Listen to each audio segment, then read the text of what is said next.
this segment that I've aptly titled for reference purposes going forward is the Oreo cities of the USA, of America. And by Oreo, I mean black on the outside, but white to the core on the inside. And that is the inside that determines the direction. And let me tell you what I mean by that. Because if you look now at the major cities, and not only major population cities, but also the major political cities of America, they're all headed now by a Hamite person, whether a Hamite man or woman. Starting with Washington, D.C. and Muriel Bowser. It's not a major city, but it's important. Baltimore, just north of that by 40 miles, the black Hamite person. And then, of course, in Atlanta, Georgia, you've got a Hamite woman. That's a major the headquarters. That's the capital of the South, Atlanta. And then you move west over to Houston, and you've got a black mayor there. And then move west and north up to Dallas, you've also got a black mayor. And move further west all the way to the coast up in San Francisco north, you got a black mayor there. You know, and of course you go in Richmond, you've got a black mayor. Montgomery, Birmingham, you've got black mayors there. And you're up in St. Paul, Minnesota, you got a black mayor. And in Minneapolis, Minnesota, home of George Floyd, you got a black police chief. See, all of this blackness on the outside has only increased whiteness on the inside. Can I run a theory past you?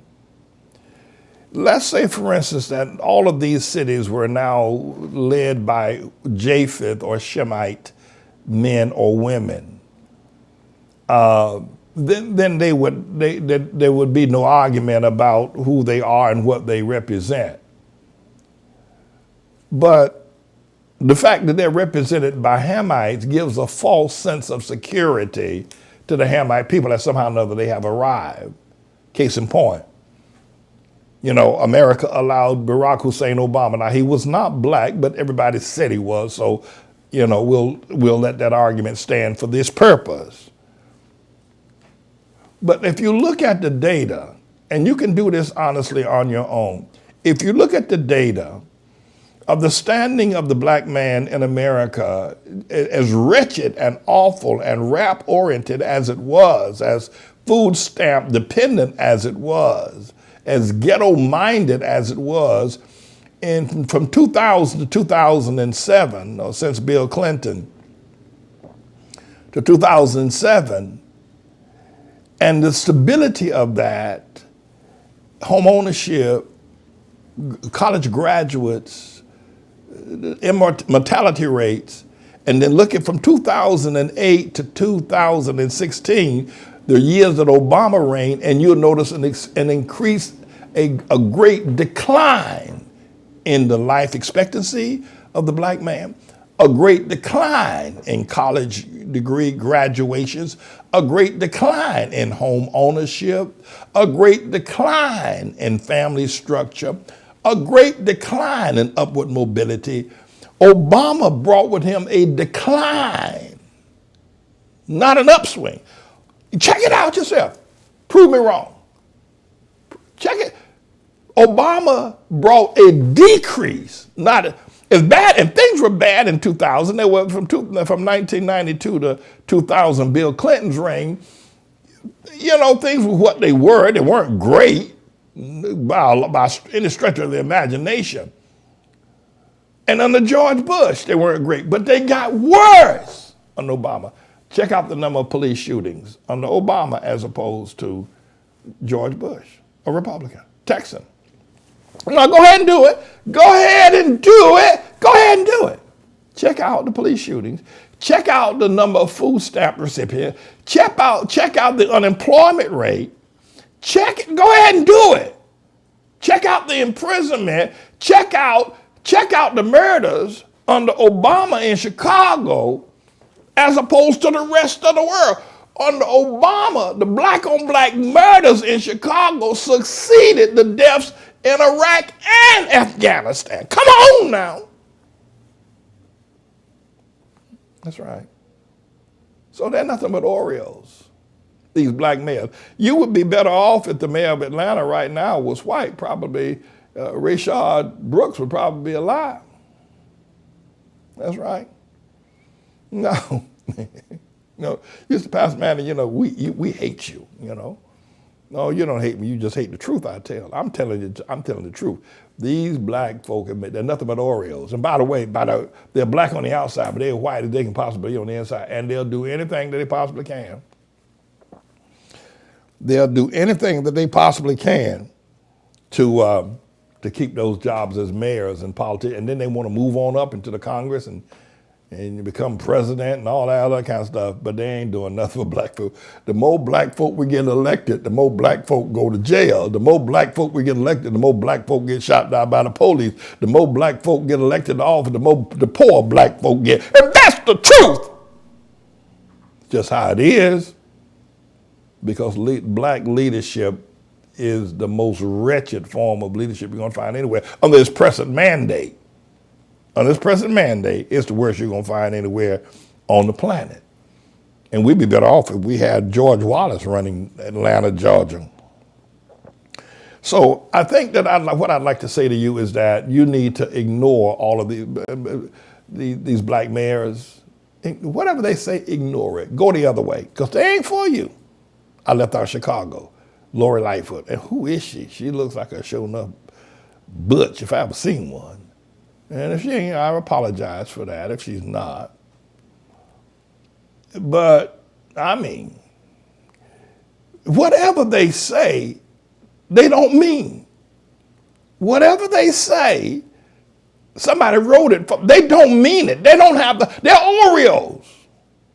They're Oreos. Whatever they say, they don't mean it. And they can't speak on behalf. They can't speak truth to power. They ain't going to do that. So whatever they say, ignore it. But I something else I don't say as well.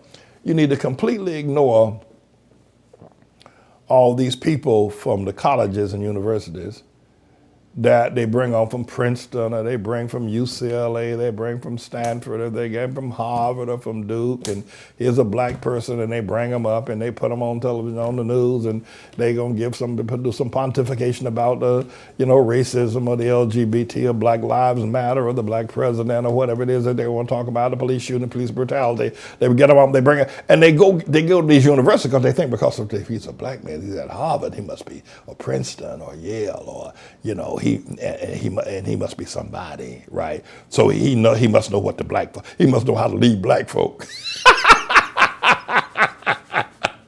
They figure because you are academically inclined, you're also inclined to be able to inspire and lead black folk. It is the most racist thing I've seen white people do in the media.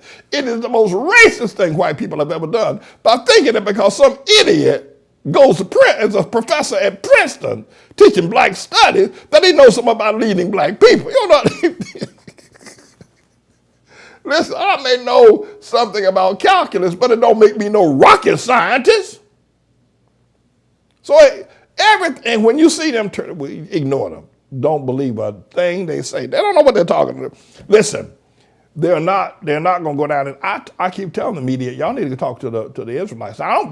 Listen. The Israelites are wrong. They got the wrong theological idea. But the reason why they need to be talked to is because they're on the street. I think the media needs to call up the Israelites that are coming in. What do y'all think about this police brutality? And you're going to get some truth from them. Now, you don't ask them about their religious ideas because they're all messed up. Now, they're sincere in their religious ideas, but they're wrong. But ask them about, they're on the street every day. They're on the street every week. They're on street corners. They live in the hood. They sleep next to the suffering people.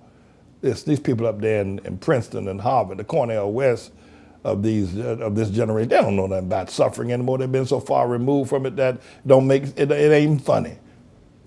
And I think you ought to get David Duke. I think that, Fox News, MSNBC, CNN, ought to have the journalistic integrity to bring David Duke on and say, well, he is a racist, and he's a this and a that, and one thing. Listen, Al Sharpton is a bigger racist than David Duke has ever been. He's just more refined. And the other thing is that y'all have a sense of guilt and you let Al Sharpton's racism flow like a river because you feel guilty. You feel that because the black folk have been treated bad so long that they have a right to vent. They have a right to have a racist like Al Sharpton as their point man. But when it comes to David Duke, you think that there's white privilege and white people have always had power. And so therefore, you're going to keep David Duke. But it's if you're going to call either one racist, Al Sharpton is 10 times the racist of David Duke. And you ought to, in CNN will do themselves a great favor if they call David Duke and say, well, I didn't say you have to agree with what he said. I didn't say that. I think you need to hear him. He represents thousands of people. You need to hear him. He not only represents thousands of people, but he represents a sentiment that is sweeping across America. You ought to hear him. I mean, you ought to bring everybody to the table. You can't bring all the people to the table that think like you. Sometimes I look at MSNBC and everybody sitting there at the table, whether it's Liz Gunderson or Van Jones or whoever the hell it is, CNN, they're all saying the same. There's nobody with an opposing view. That's not a democracy.